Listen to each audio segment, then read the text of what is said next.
Hello, I show you how to hard reset on LG Rebel 3. Turn off the phone.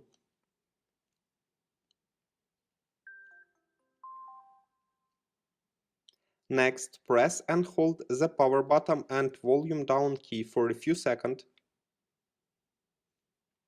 Release and press again the power button when the LG logo appears.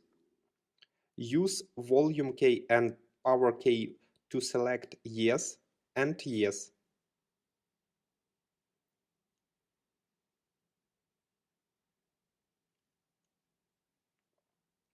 Your device will now restart.